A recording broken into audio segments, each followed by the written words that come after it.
Welcome to Econ 102, where economist Noah Smith and I make sense of what's happening in the news, technology, business, and beyond through the lens of economics. Let's jump right in. India is a country, it's the largest country in the world now. It has over 1.4 billion people, and the absolute cream of the intellectual crop come to America. We get a couple million out of a country of 1.4 thousand million. And so then we're going to get a bunch of people who are really good at business, smart, all kinds of whatever it takes to succeed. We'll get that. And we did. And that's why Indian Americans succeed so much, is because they were selected. And that doesn't mean they came over with money. They weren't necessarily rich before they came here, but maybe they went to IITs, which are famously like harder than MIT kind of schools in India, or et cetera. Or we're just extreme self-starters. Obviously in the entrepreneurship world, just being a self-starter is an incredible advantage. Just being willing to just go out and hack the world and make it do what you want.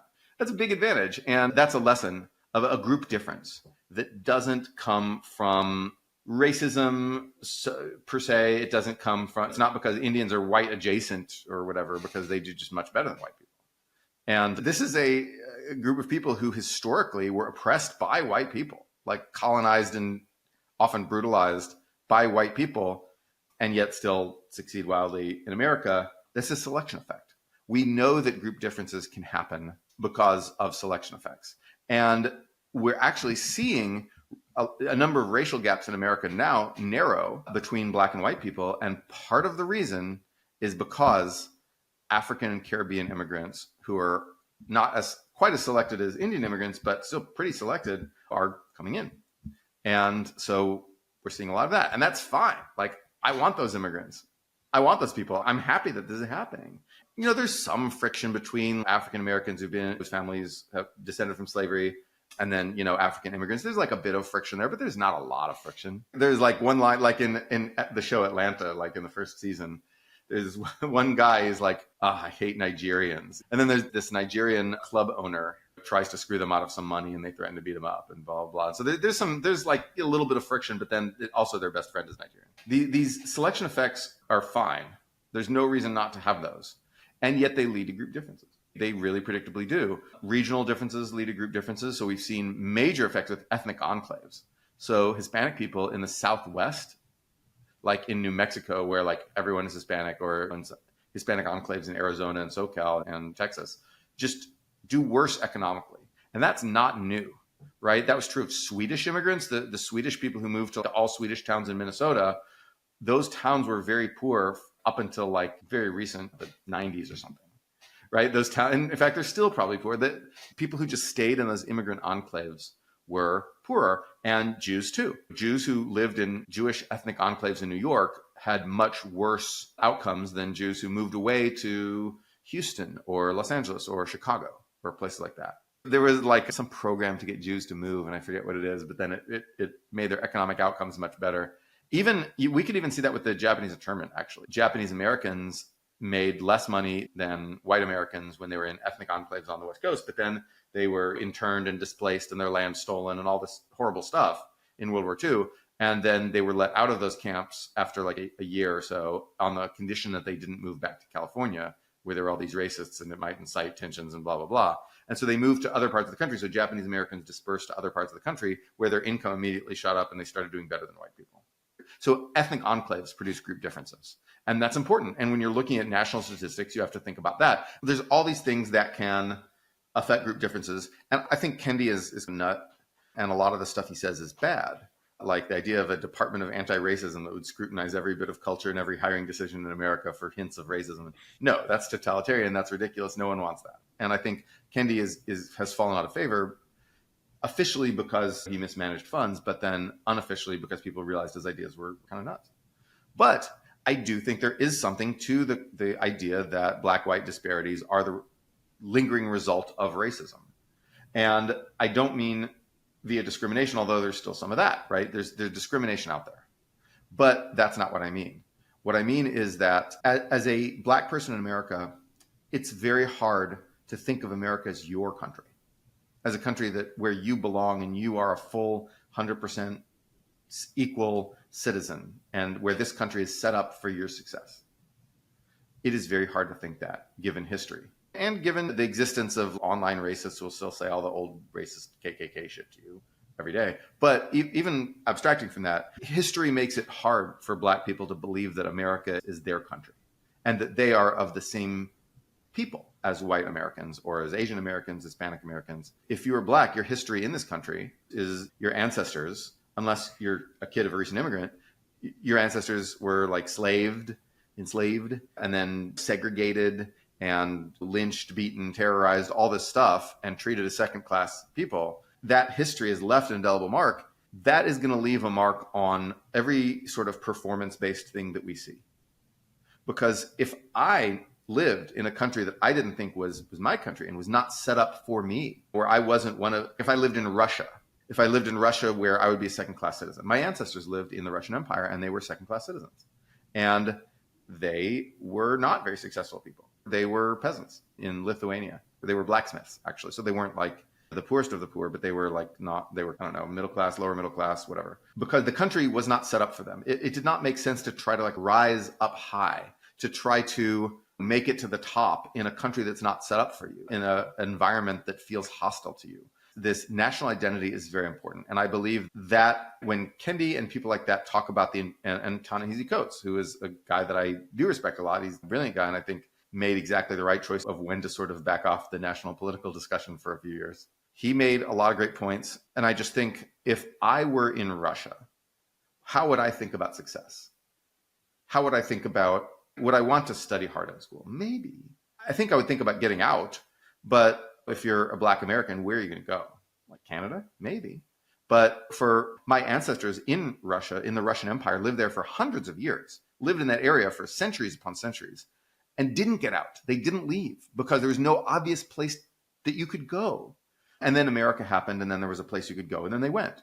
But for Black Americans, where's the equivalent of America that you can go and then like new start, everyone's equal and all that stuff that my ancestors told themselves when they came to America. And that was pretty much right for them. The streets were paved with gold for them.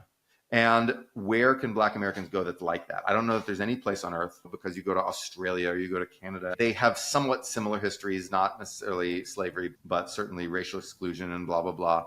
Basically, national identity is incredibly important. And I think that's what we neglect when we talk about racial issues. And this, I just wanted to bring it back to my post that we were going to talk about, because that's what my post talks about: national identity and belonging. The idea of, is this country for you? Are you one of the real Americans? Are you one of the true core people of America? Or are you a guest, possibly an unwanted guest? Are you a second-class citizen? Yeah, what are you in America? And what does America mean to your people? I think that's an important question for a lot of people. I'm not saying that's important for everybody. There's a lot of people out there who think, whatever, my race is my race. Who cares? I'm just a person. And then they go through life thinking that. And that's fine. We know those people. That's fine. Not all people are like that. There's a lot of people who think, more collectively in terms of, what does this country mean to my people?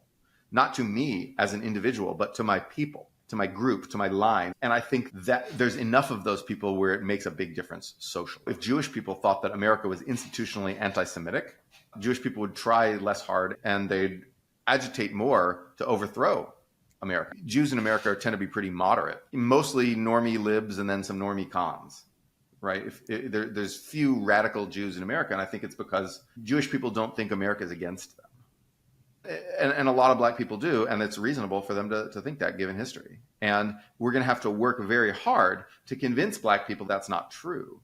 And I don't think we figured out how to do that. And I think that a lot of wokeness was an attempt to do that, whether people realize that consciously or not. It was an attempt to convince Black people that they are true, real, core people in America, that they are real Americans. That was a noble thing to do, to try, and I don't think it necessarily worked. But I think it helped a little bit. But I think ultimately it didn't change as much as I think a lot of people had hoped that would change. But we tried something. And so when Biden came in, he started giving all these government grants, COVID-related grants, to Black-owned businesses.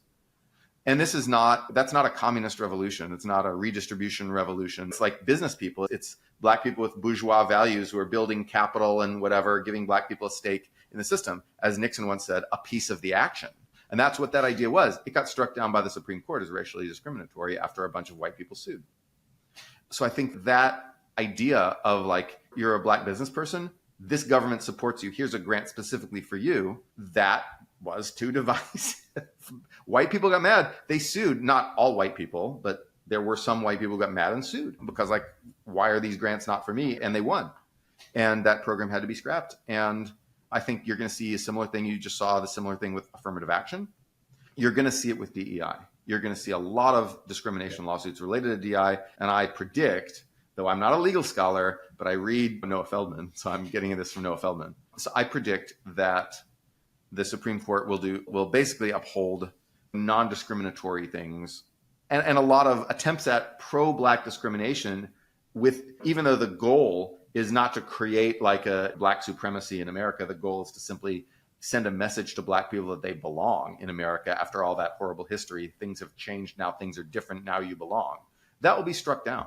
And I think that the same racial reparations programs, the goal of, what is being repaired? Nobody alive today was ever a slave. And the people who lived under segregation, there's still a few left, but that generation will die off. And then the people who lived under institutional anti-black discrimination won't be there anymore. But what is there to be repaired? What is there to be repaired is black people's idea that history makes them second-class Americans. And I think the idea of a reparations program is the idea that somehow we're sending a message that America is different now and that this is fixed.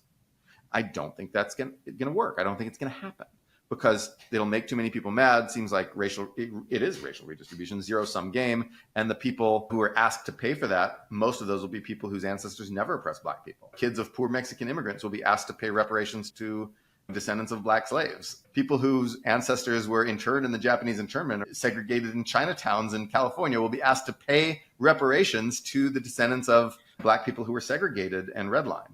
And that's not fair, right? It's not fair. And that's going to sink it. It's not going to work. But the idea of we have to do something to tell black people this is your country just as much as it is white people's country, just as much as it is anyone else. That's still an uncompleted job. That's still a thing that we have yet to figure out how to do that. And I don't have an answer. I don't know how to do that. What does the future hold for business? Ask 9 experts and you'll get 10 answers. It's a bull market. It's a bear market. Rates will rise or fall. Can someone invent a crystal ball?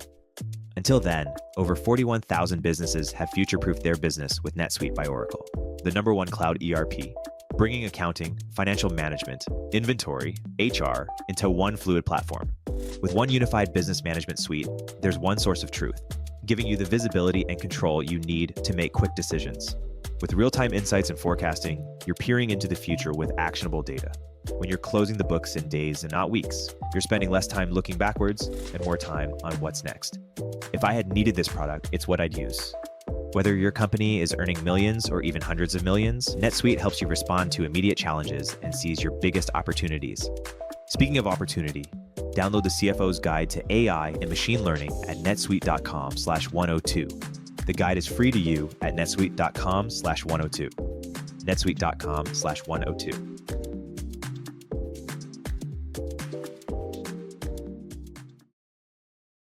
Econ 102 is a podcast from Turpentine, the network behind Moment of Zen, In the Arena, The Cognitive Revolution, and more. If you like what you hear, subscribe and leave us a review in the App Store. You can keep up with both of our Substacks for written analysis of the topics we cover in the show at noahopinion.substack.com and eriktorenberg.substack.com. Thanks for listening.